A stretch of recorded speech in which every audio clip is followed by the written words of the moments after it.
Hey everyone, in this voice recording, I'm going to be speaking on the public bathhouses and the public latrines in the Roman Republic, okay? And also these temples and oracles, okay? Well, the oracles, it depended on the female oracle's choice, actually, but that's only within the oracle. Now, the temples, it really depended on the god or the goddess, okay? The public bathhouses and public latrines was mostly used, obviously, by the plebeians.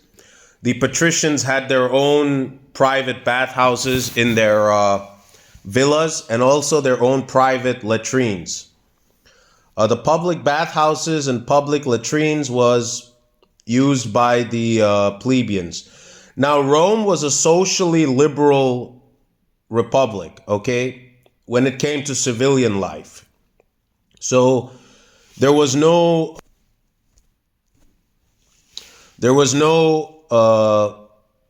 gender segregation when it came to using the public latrines and the public bathhouses.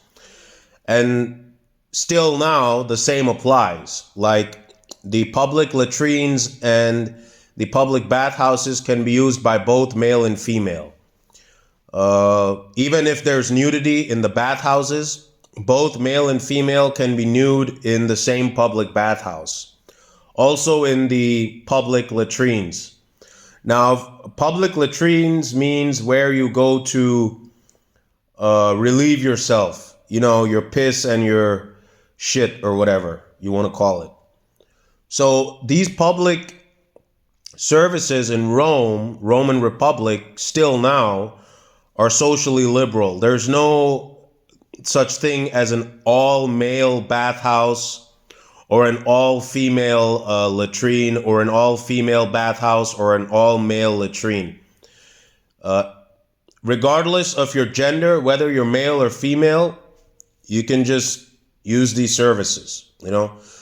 Nobody has the right to tell you, oh, you're a woman, so leave this bathhouse. Oh, you're a male, leave this bathhouse. You're a man, leave this latrine. That doesn't exist. Because it's a very socially liberal society, civilian life in the cities and towns, etc., in all the provinces. And every single Roman governor in the provinces is expected to maintain this standard of socially liberal, okay? A socially liberal life in civilian life, okay? Every provincial governor is expected to maintain this liberalism.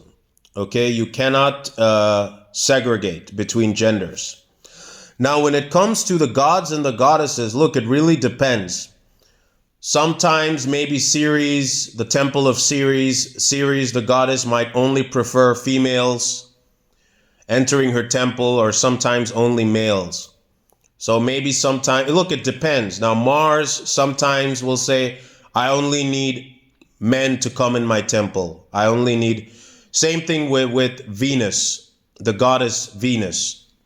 So the god Mars, and Mars, the male god, and Ceres, the female god, sometimes they might make such things.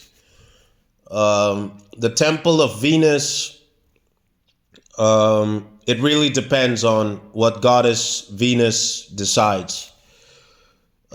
With Sol Invictus, the god Sol Invictus, the temple of the sun, the Sol Invictus temple, it's also socially liberal. There's no gender segregation of male and female, okay? It's the most liberal temple. The god Mercury, it's a question you have to ask him himself, but the Temple of Sol Invictus, the Sun Temple, is very socially liberal. So, yeah. So, look, it depends which god and which goddess, okay?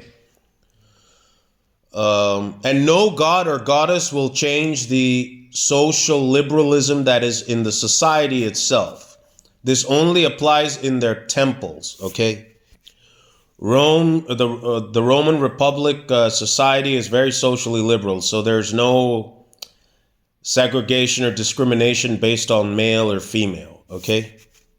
Look, the same thing applies with these public fountains and wells. There's no such thing as a well or a fountain only for females or only for males. It's all socially liberal, okay? So all these public services, there's no gender segregation or discrimination, okay? And, with the patricians, like I said, they have their own private bathhouses and their own private latrines or whatever. As to some patricians can also make some modifications if they like, if they want to make it more luxurious or aesthetically pleasing, etc. That's all I have to say on this topic. See you people later. You can check out some links in the description box below if you're interested.